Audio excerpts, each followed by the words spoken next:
Una muerte, perdón, un momentico.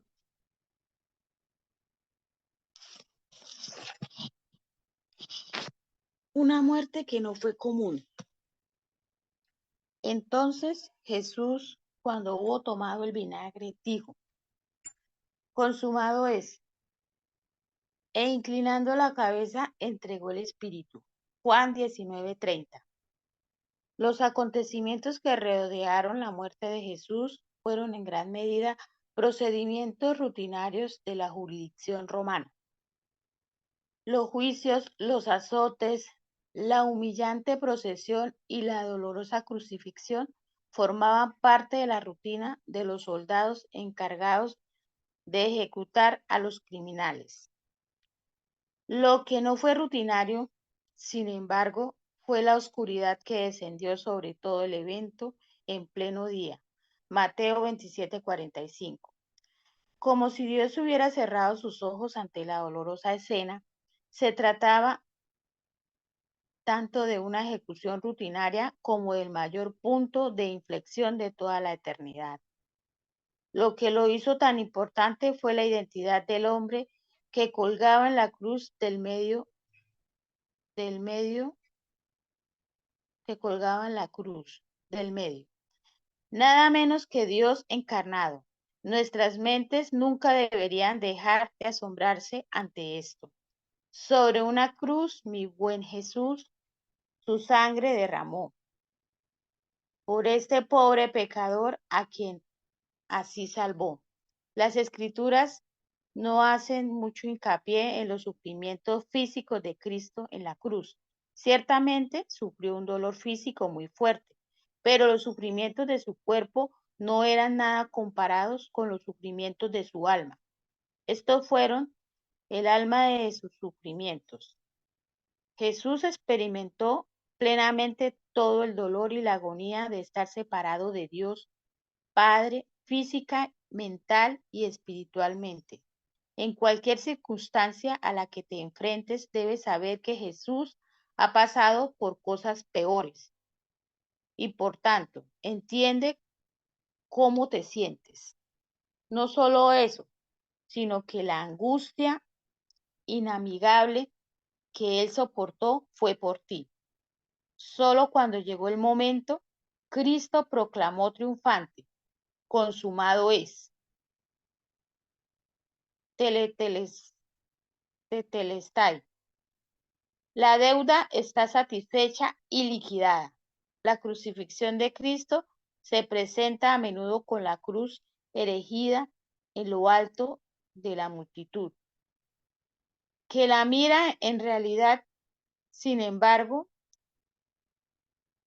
que la mira en realidad, sin embargo, una vez en la cruz fue colocada en su lugar. Es probable que los pies de Jesús estuvieran muy cerca del suelo. De la misma manera, la vida, la muerte y la resurrección de Cristo no están por encima de nuestras vidas, sino íntimamente cerca de ellas. No, la muerte de Jesús no fue una muerte común, sino una muerte que promete dar mediante la fe, la vida verdadera. Perdón, la fe, vida verdadera. Todo cambia cuando consideramos todo lo que ocurrió en esa cruz y nos decimos, herido por mí. Allí en la cruz fue herido por mí. Se fue mi transgresión y ahora libre soy. Todo porque Jesús fue herido por mí. Lucas 22:7-20. Bueno, mis amados hermanos y hermanas, buenos días. Los que se acaban de conectar. El devocional de hoy se llama Una muerte que no fue común. Creo que para nosotros debe ser algo imborrable en nuestra mente el sacrificio de Cristo en la cruz. Pablo decía, no me propuse otra cosa sino predicar a Cristo y a este crucificado. Pero quizás para muchos de nosotros la muerte de Cristo fue algo normal y tu salvación no es normal. Nuestra vida estaba condenada al infierno. Estamos bajo la ira de Dios. Y el Señor, nuestro santo Dios, envió a su único Hijo a que muriera en una cruz y dar su vida en rescate por todos y cada uno de los escogidos llamados a salvación. Les voy a leer Juan 19, del 18 al 30, para que entremos en contexto al devocional. Y él, cargando su cruz, salió al lugar llamado de la calavera, y en hebreo Gólgota, y allí le crucificaron y con él a otros dos, uno a cada lado, y Jesús en medio. Escribió también Pilato un título que puso sobre la cruz, el cual decía Jesús Nazareno, Rey de los judíos. Y muchos de los judíos leyeron este título, porque el lugar donde Jesús fue crucificado estaba cerca de la ciudad, y el título estaba escrito en hebreo, en griego y en latín. Dijeron a Pilatos, los principales sacerdotes de los judíos, no escriba Rey de los judíos, sino que él dijo, soy Rey de los judíos. Respondiendo Pilatos, lo que he escrito, escrito. Cuando los soldados hubieron crucificado a Jesús, tomaron sus vestidos e hicieron 4 partes, una para cada soldado. Tomaron también su túnica, la cual era sin costura, de un solo tejido, de arriba abajo.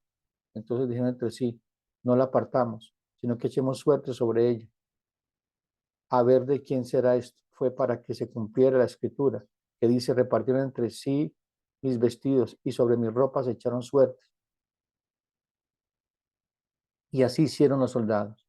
Estaban junto a la cruz de Jesús, su madre y la hermana de su madre, María, mujer de Cleofas, y María Magdalena. Cuando Jesús vio a su madre y al discípulo a quien él amaba, que estaba presente, dijo a su madre, mujer, he ahí a tu hijo. Después dijo el discípulo, he ahí a tu madre. Y desde aquella hora el discípulo le recibió en su casa. Después de esto, sabiendo Jesús que ya todo estaba consumado, dijo para que la escritura se cumpliese, tengo sed. Y estaba allí una vasija llena de vinagre. Entonces ellos empaparon en vinagre una esponja y poniéndola en un hisopo, se le acercaron a la boca. Cuando Jesús hubo tomado el vinagre, dijo, consumado es, y habiendo inclinado la cabeza, entregó su espíritu. Mis hermanos, aquí termina la obra en este tiempo, en este momento, la obra de salvación que Dios había preparado de antemano para salvar a cada uno de nosotros, para salvar a su pueblo. La pregunta es, ¿estamos conscientes nosotros de una salvación tan grande? La deuda era grande, impagable. Esta deuda era impagable ante los ojos de los hombres y ante los ojos de Dios. ¿Por qué digo ante los ojos de los hombres? Porque el hombre en su naturaleza caída siente que debe algo. El sentimiento de culpa está en el corazón del hombre. Y es imposible que nuestra propia justicia pueda acallar ese sentimiento de culpa que hay en nuestro corazón. Los encontramos ante el relato más cruel de todo el universo, pero también con la manifestación más grande de la justicia, el amor de Dios y el cumplimiento de su voluntad para mostrar su gloria, dominio y majestad. La muerte de Cristo no es una tragedia, revela hasta qué punto llega la maldad del hombre, pero también hasta qué punto Dios ama incondicionalmente a su pueblo y cómo Dios es soberano en sus propósitos. Y aquí una palabra clave, soberanía. La soberanía de Dios en una muerte que no fue común. En Hechos 3:14 al 15 dice así, el Dios de Abraham, de Isaac y de Jacob, el Dios de nuestros padres ha glorificado a su Hijo Jesús, a quien vosotros entregasteis y negasteis delante de Pilato, cuando éste había resuelto ponerle en libertad. Mas vosotros negasteis al santo y al justo, y y pedisteis que se odiese un homicida, y matasteis al autor de la vida, a quien Dios ha resucitado a los muertos. Aquí está Pedro mostrándole en el primer sermón al pueblo de Israel lo que habían hecho ellos. Habían matado al autor de la vida. Y dice la palabra del Señor que se compusieron sus corazones y le dijo, ¿qué haremos? Y que dijo Pedro, arrepentidos y convertidos. Y vendrán del cielo tiempos de refrigerio. Pedro lo que estaba haciendo era exponiendo ante sus ojos lo que ellos habían hecho. Que la muerte de Cristo, ellos que ejecutaron a Cristo no fue una muerte común, era el Salvador del mundo. Habían matado al autor de la vida. Qué gran tragedia, ¿no? Gran tragedia para el hombre. Dios entregó a su Hijo para ser sacrificado. No fue lo que el hombre hizo. El hombre, una vez mira y dice, no, pues que el hombre estaba en control. No, Dios estaba en control. Dios estaba en control de lo que estaba pasando en ese momento. Aunque para muchos, para los discípulos pensarían, bueno, ¿qué pasó aquí? Por eso lo dejaron solo. Lo dejaron solo porque pensaron que había fracasado, que no había dicho la verdad. ¿Cuántos de nosotros tomamos en poco el sacrificio de Cristo? ¿En qué sentido? En pensar de que nuestros pecados no han sido perdonados y seguimos sumidos en la miseria de la culpa. Satanás sigue acusándonos, sabiendo que ya no puede acusarnos, tiene que acusar a los escogidos de Dios el que justifica. Dios entregó a su Hijo para ser sacrificado. Fue una ofrenda que Él mismo propició para perdonarnos. Es lo que dice Hechos 2, 22 al 23. Varones israelitas, oí estas palabras: Jesús Nazareno, varón aprobado por Dios, entre vosotros con las maravillas, prodigios y señales que Dios hizo entre vosotros por medio de Él, como vosotros mismos sabéis, a este entregado por el determinado consejo y anticipado conocimiento de Dios, prendisteis y matasteis por manos de inicuos crucificándole. Mire que fue Dios quien entregó a su Hijo y Jesús voluntariamente entregó su vida, dice la Escritura. Él voluntariamente se entregó. Entonces tengamos en mente que esta muerte no fue común. ¿Por qué? Porque el plan de salvación de Dios para su pueblo nunca fue un plan B. Dios nunca tiene plan B, Él siempre tiene un plan, un propósito y se cumple, independientemente de las circunstancias y las situaciones, los eventos. Todo eso opera para bien. ¿Por qué? Porque llama la providencia de Dios en las decisiones de los hombres. Dios es soberano, el hombre es responsable. Tengamos eso siempre en mente. Entonces Dios no tiene plan B. Es decir, que Dios empezó una buena obra en ti. Y esa ejecución de Jesucristo en la cruz, que es la consumación de la salvación, el Señor la va a aplicar a tu vida todos los días. Y Él empezó una buena obra en ti, no quedará a mitad de camino.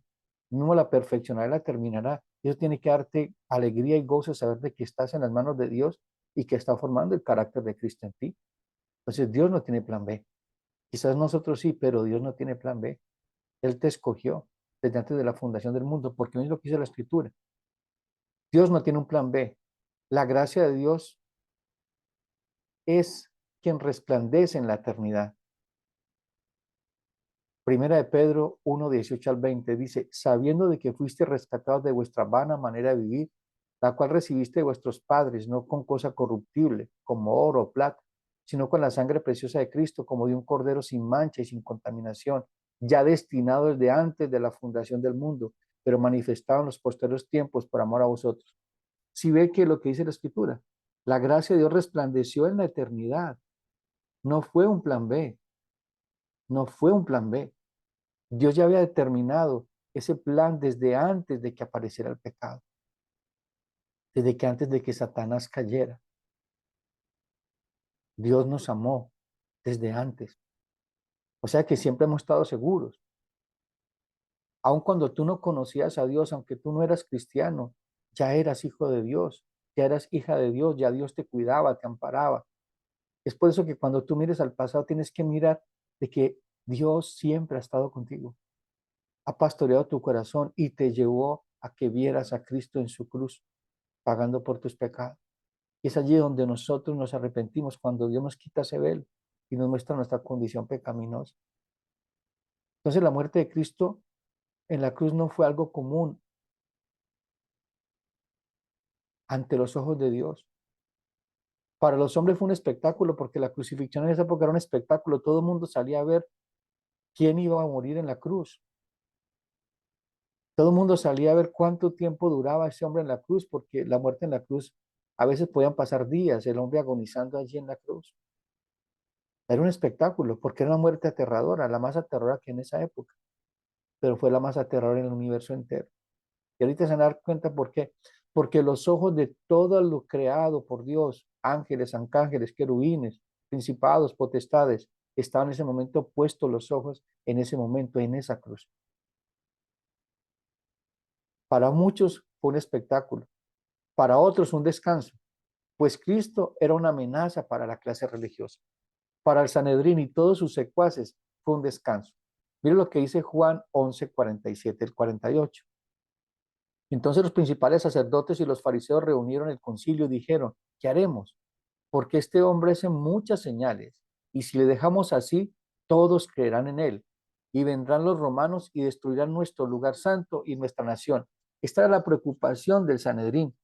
Ellos no estaban preocupados si sus pecados eran perdonados. Ellos no se preocuparon por nada de lo que el Señor estaba diciendo. Ellos les preocupaba su reino, les preocupaba su status quo.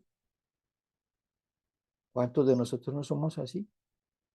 El Señor está llamando a seguirle de una manera incondicional, negándonos a nosotros mismos, a nuestro propio reino, a nuestro status quo. Quizás muchos lo siguen de lejos como Pedro, otros lo siguen por medio de una religión, pero seguir a Cristo nos va a llevar a perderlo todo, pero también a ganarlo todo. Hay que meditar en ese punto, amados hermanos. ¿Realmente Jesucristo es tu paz? Porque cuando llega a Cristo, llega a tener paz en tu corazón, esa paz que sobrepasa todo entendimiento. Pero van a haber conflictos internos, claro que sí, con tu vieja naturaleza, con incluso hasta con los de tu propia casa. Pero el Señor es nuestra paz. Él es nuestra paz. En Juan 11, 47 al 48 dice, entonces los principales sacerdotes y fariseos se unió el concilio. ¿Qué estaban haciendo allí? Planeando la muerte de Cristo. Estaban planeando la muerte del autor de la vida. ¿Por qué? Porque les estaba haciendo una amenaza para su vida, para su control, para lo que estaban haciendo. Cuando Dios juzga al hombre en su caída, establece cómo sería vencido el enemigo de nuestras almas y la redención de nuestros pecados, y también establece un tiempo y de qué tribu, de qué familia iba a nacer el Señor. Y que iba a ser de una mujer que nacería el Redentor, el Salvador. Ese Génesis 3, 14 al 15 se convierte en el primer evangelio. Allí Dios empieza a anunciar lo que iba a ser toda la Biblia. Realmente aquí vamos a encontrar cómo Dios desglosa su plan de salvación a través de la historia del hombre hasta llegar a la cruz de Cristo. Por eso la cruz de Cristo no es común, es algo extraordinario que Dios hizo por nosotros, es algo que debe asombrarnos todos los días, como hizo con el apóstol Pablo y con todos los discípulos. En Génesis 3, 14 al 15 dice, y Jehová, Dios, dijo a la serpiente, por cuanto esto hiciste, maldita serás entre todas las bestias y entre todos los animales del campo. Sobre tu pecho andarás y polvo comerás todos los días de tu vida. Y pondré enemistad entre ti y la mujer, y entre tu simiente y la simiente suya. Esta te herirá la cabeza, y tú le herirás el calcañar. Aquí empieza la historia en la historia del hombre. La historia de Dios en la historia del hombre. Dios establece para que la paga el pecado es muerte, y que solo la muerte de un descendiente de la mujer podría deshacerlo todo, es decir, pagar todo. Cristo, desde allí inicia nuestro tiempo en el plan de salvación. Cristo está mostrándose allí, lo que llamamos nosotros yo fui bautista en un tiempo, los presbiterianos teología del pacto, aunque los bautistas también lo creen, la teoría del pacto, pero de una manera diferente. Jehová Dios hizo al hombre, a su mujer, túnicas de pieles y los vistió. Mire que aparte de que Dios da la promesa y le dice lo que iba a pasar, el hombre y la mujer trataron de cubrir su desnudez con hojas de higuera. Pero ¿qué hizo Dios? Los vistió con túnicas de pieles, es decir, hubo un sacrificio. No solamente les dijo, sino que les mostró lo que en el tiempo iba a ocurrir. Un inocente iba a morir por un culpable. Adán y Eva fueron tratados con gracia. Dios mismo los vistió de pieles. Como les decía ahora, hubo un sacrificio, hubo una muerte, un inocente por un culpable. Y eso apuntaba a todos los sacrificios. Eso apuntaba a todos los sacrificios que el pueblo de Israel hacía por sus pecados. Mira lo que dice Hebreos 9, 18 al 22. Dice, de donde ni aún un primer pacto, perdón, de donde ni aún el primer pacto fue instituido sin sangre, porque habiendo anunciado a Moisés todos los mandamientos de la ley, y todo el pueblo tomó la sangre de los becerros y de los machos cabríos con agua, lana, escarlata y hisopo, y roció el mismo libro, y también a todo el pueblo diciendo, esta es la sangre del pacto que Dios os ha mandado. Además de esto, roció también con la sangre del tabernáculo y todos los vasos del ministerio, y casi todo lo es purificado según la ley con sangre. Sin derramamiento de sangre no se hace remisión de pecados. Entonces, mira que era, o sea, era determinante para el perdón de pecados la muerte de un cordero. Pues que Juan el Bautista cuando ve a Jesús dice, este es el cordero de Dios que quita el pecado del mundo. Y era un perdón absoluto, eterno y completo. No era el perdón de un año, de una semana, de un mes. Era el perdón eterno, que es allí donde vamos a llegar al texto del devocional. ¿Por qué empiezo desde allá? Para que veamos la historia, para que veamos que no es una muerte común, que no fue algo eh, que pasó de la nada. No, tenía una base, la eternidad. Dios había planeado y establecido un plan que se cumplió y se cumplirá en todos y cada uno de nosotros. Esa deuda ha sido cancelada. Entonces vemos que Dios venía desde la eternidad con un plan y se está ejecutando. Y se está ejecutando en cada uno de nosotros. Y quiero leerles una conversación que está en Hebreo, perdón, en el libro de Hebreos, una conversación entre Dios el Padre, Dios el Hijo, Dios el Espíritu Santo, antes de que Jesucristo se hiciera hombre. Miren lo que dice Hebreos 10, 5 al 10. Hebreos 10, 5 al 10. Por lo cual, entrando en el mundo, dice, sacrificio y ofrenda no quisiste, mas me preparaste cuerpo, holocausto y expiaciones por el pecado no te agradaron. Entonces dije, he aquí que vengo, oh Dios, para hacer tu voluntad. Como en el rollo del libro está escrito de mí, diciendo, primero sacrificio y ofrenda y holocausto y expiaciones por el pecado no quisiste ni te agradaron, las cuales cosas se ofrecen según la ley, y diciendo luego, he aquí, vengo, oh Dios, para hacer tu voluntad. Quítalo primero para establecer esto último. En esa voluntad somos santificados mediante la ofrenda del cuerpo de Jesucristo, hecha una vez y para siempre. Esta conversación fue antes de que Jesús dejara el cielo y se hiciera hombre. Hermanos, Cristo murió una vez y para siempre. Ya no queda más sacrificio para nuestros pecados si desechamos una salvación tan grande, dice la Escritura. Cristo ya fue sacrificado por nuestros pecados. La deuda fue pagada. No debemos nada. Y es lo que dice Hebreos 9, 23 al 28. Fue pues necesario que las figuras de las cosas celestiales fueran purificadas así, pero las cosas celestiales mismas son mejores sacrificios que estos, porque no entró Cristo en el santuario hecho de mano, figura del venidero, sino en el cielo mismo para presentarse ahora por nosotros ante Dios, y no para ofrecerse muchas veces como entra el sumo sacerdote en el lugar santísimo, cada año con sangre ajena. De otra manera, le hubiera sido necesario padecer muchas veces desde el principio del mundo, pero ahora, en la consumación de los siglos, se presentó una vez y para siempre por el sacrificio de sí mismo para quitar de en medio el pecado, y de la manera en que está establecido para los hombres, que una sola vez y después de esto el juicio. Así también Cristo fue ofrecido una sola vez para llevar los pecados de muchos, y aparecerá por segunda vez sin relación con el pecado para salvar a los que le esperan. Mi hermano y hermana, necesitamos recordarnos esto todos los días. El Señor ya pagó por ti. La deuda ha sido cancelada. Dios ha sido satisfecho en su propia justicia. No tuvimos que hacer nada nosotros, no tenemos nada que hacer, solamente creer, confiar y obedecer. Mantenernos firmes en esas promesas. No mirar más atrás, sino aferrarnos al supremo llamamiento de Dios en Cristo Jesús, Dios nuestro, como decía el apóstol Pablo. No es que lo haya alcanzado ya todo, pero una cosa hago, me aferro a Cristo. No nos soltemos del Señor. El Señor empezó una buena obra en ti, la perfección la terminará, y todas las circunstancias que estás viviendo, crea, mi amado hermano y amada hermana, que está en control, está en las manos de Dios y allí estamos seguros. Que lo que estamos viviendo es doloroso, pues sí, Dios está matando muchas cosas en nuestra vida, o orgullo, soberbia, altivez, autosuficiencia. La cruz que nosotros cargamos causa dolor, claro que sí, nos estamos negando a nosotros mismos. Entonces toda la historia del hombre se desarrolla a la luz de estas promesas.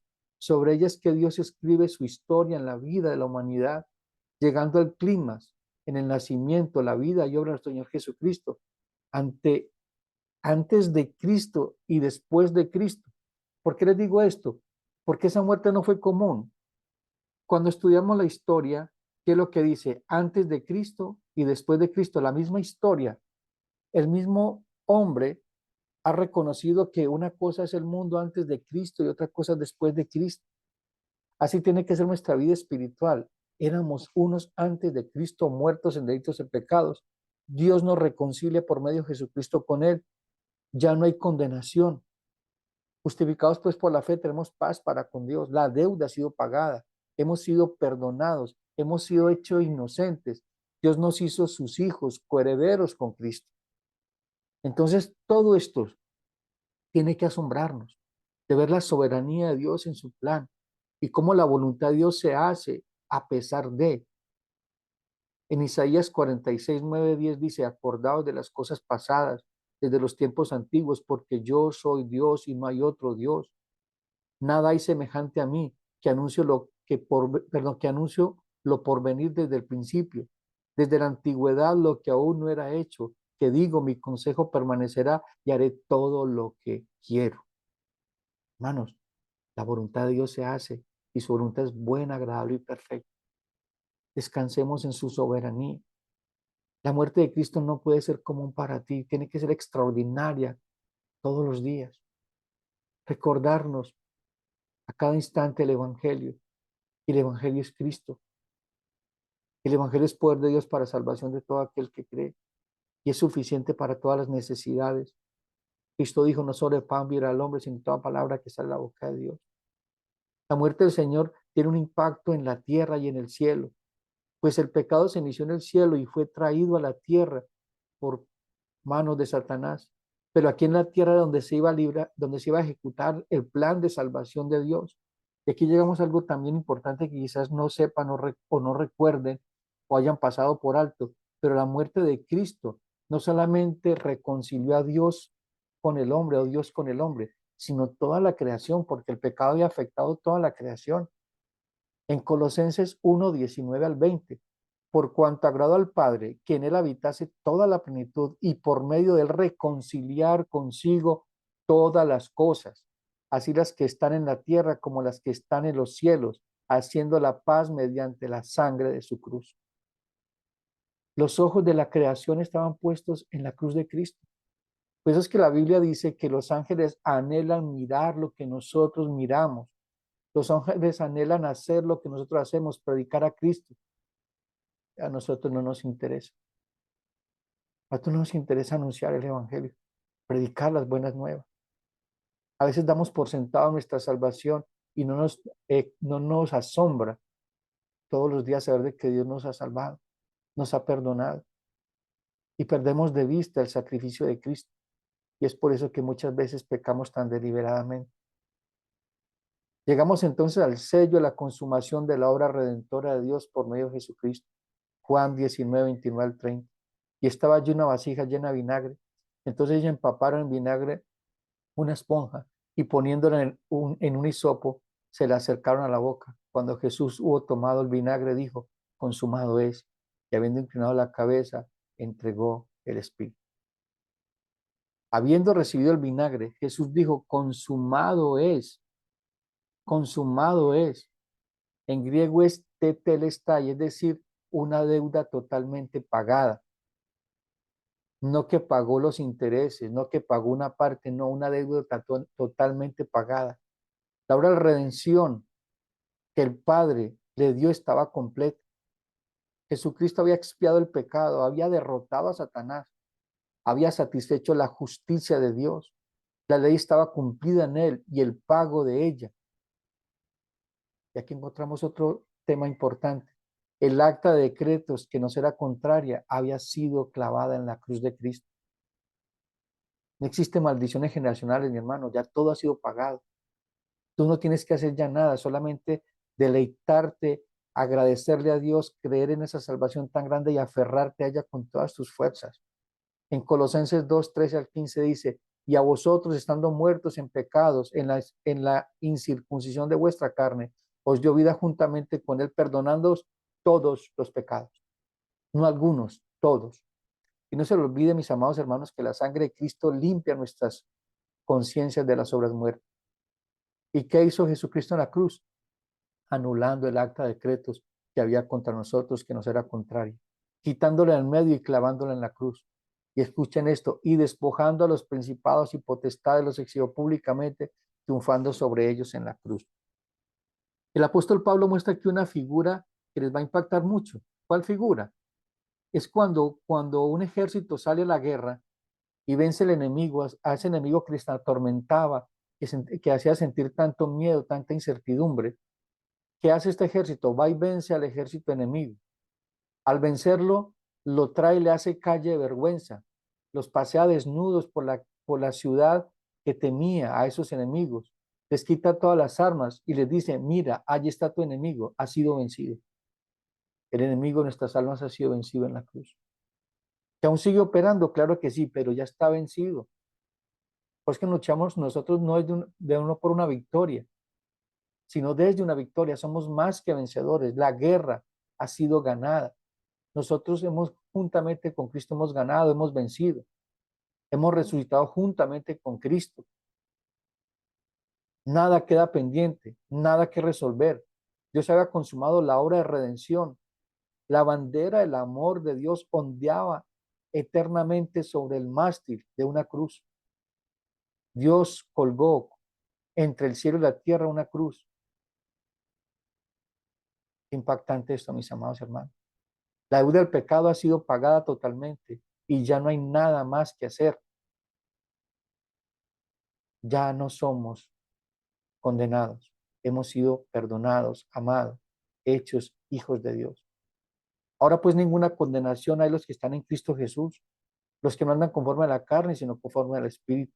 Romanos 8:1. Tetelestai.